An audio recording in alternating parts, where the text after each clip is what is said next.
Entonces, decimos que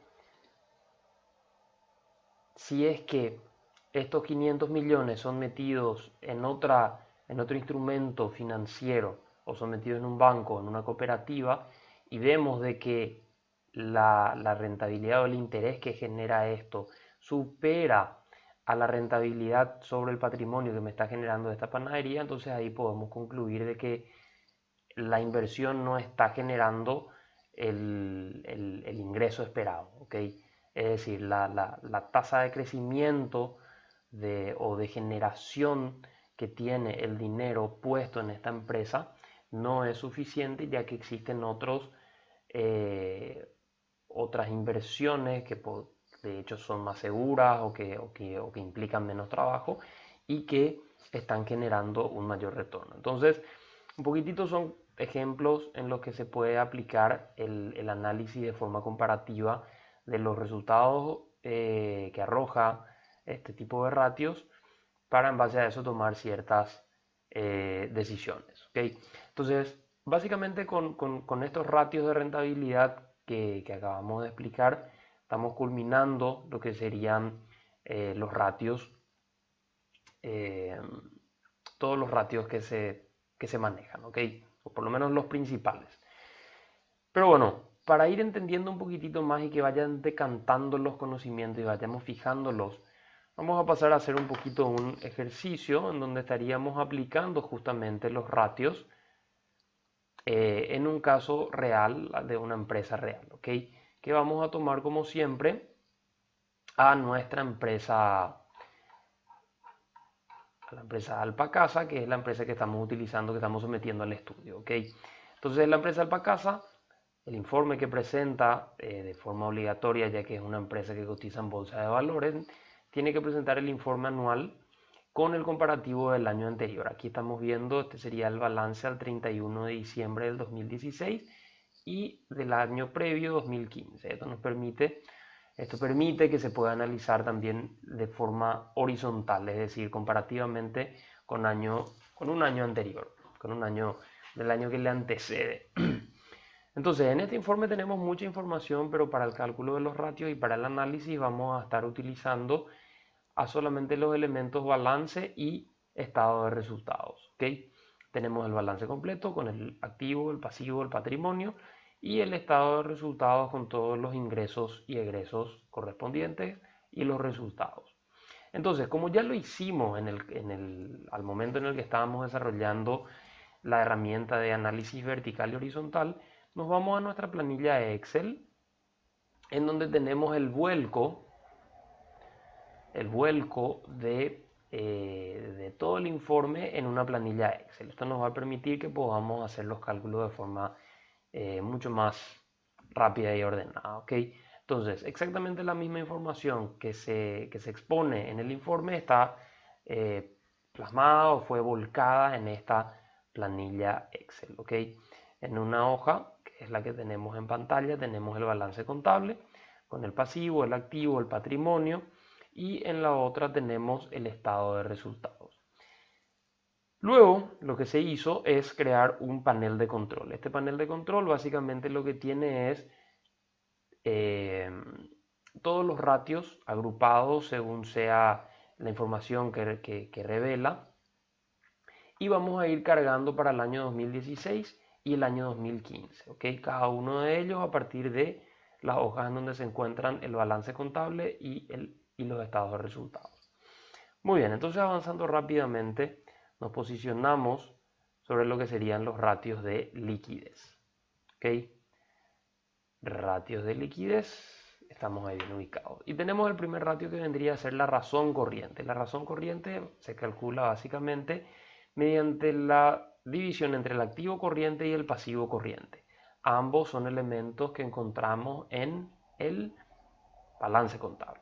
¿Okay? Entonces nos posicionamos en la casilla en donde vamos a cargar este valor del año 2016 y abrimos signo de fórmula y nos vamos al balance contable. Entonces vemos el activo corriente, total de activo corriente del año 2016, dividido total del pasivo corriente del año 2016. vemos que el valor es 2,56. Entonces, ¿qué información nos refleja esto? Nos dice de que esta empresa tiene 2,56 veces más activos que se van a convertir en dinero líquido al corto plazo versus los compromisos que tiene a corto plazo. Se podría decir que esta es una empresa que fácilmente va a poder hacer frente a sus compromisos a corto plazo. Es decir, va a poder cumplir con sus deudas y va a poder pagarle a quienes debe, ya sean proveedores o entidades financieras, en el corto plazo. ¿Ok? Podemos calcular el del año 2015 aplicando la misma fórmula, pero si es que nosotros estiramos esto, vamos a poder obtener el cálculo para el año 2015. ¿Ok?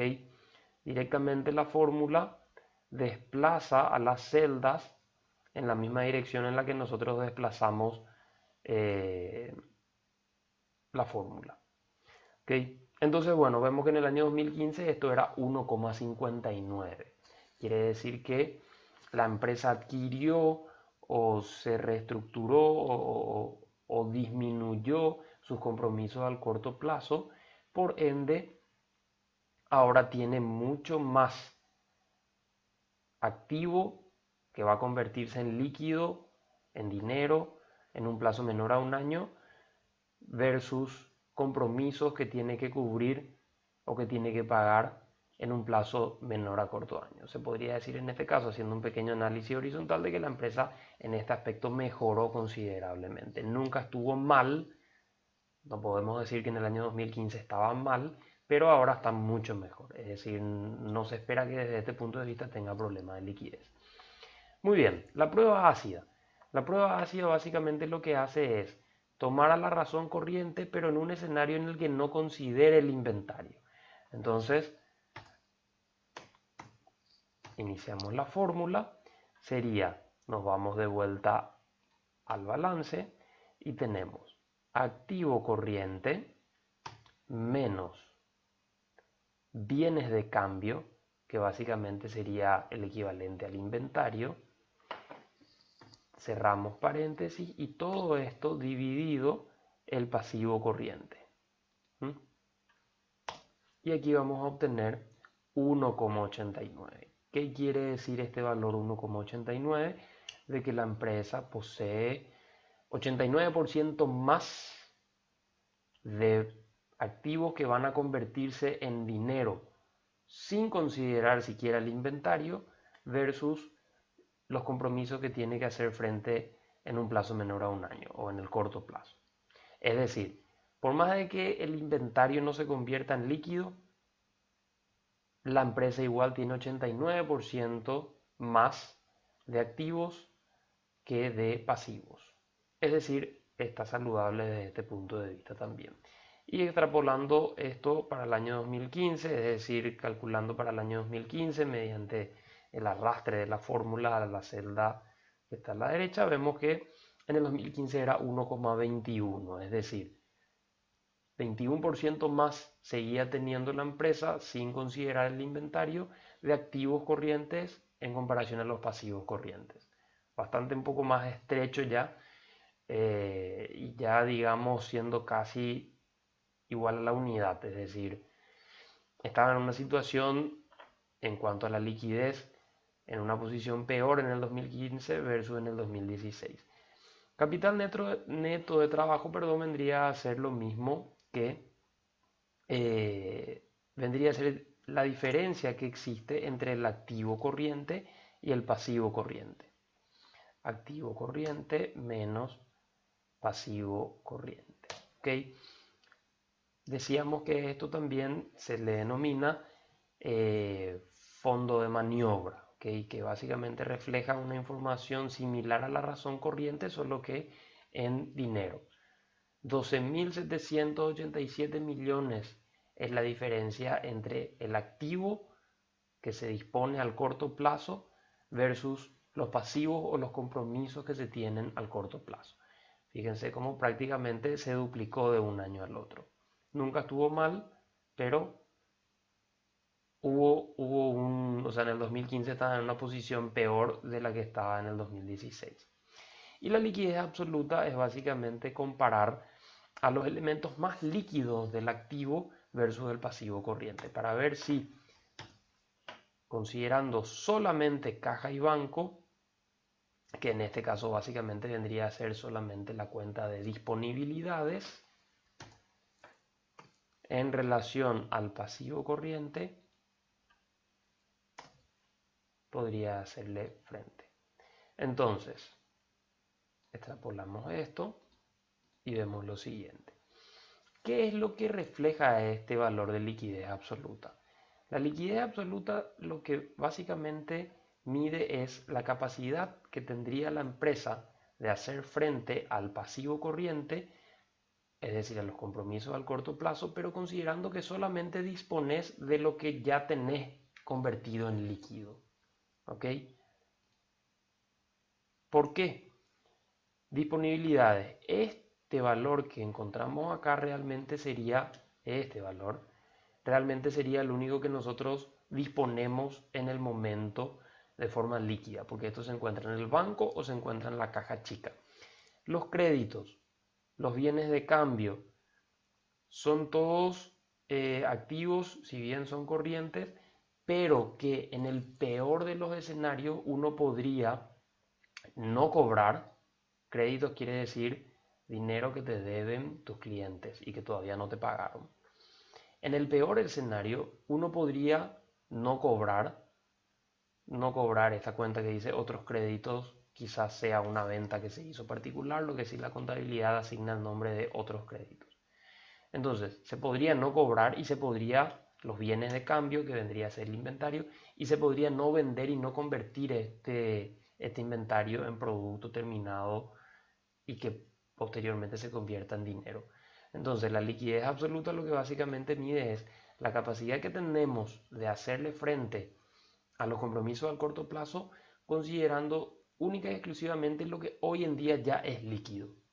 ¿Okay? Y considerando que nada del resto de los activos corrientes efectivamente se va a terminar convirtiendo en líquido. Vemos que analizando en ese escenario tan extremista, la empresa no tendría posibilidad de hacerle frente a los pasivos corrientes.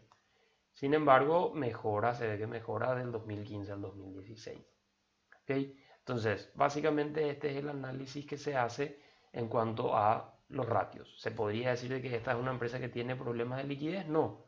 Se ve que tiene la empresa suficientes activos en el corto plazo versus sus pasivos en el corto plazo.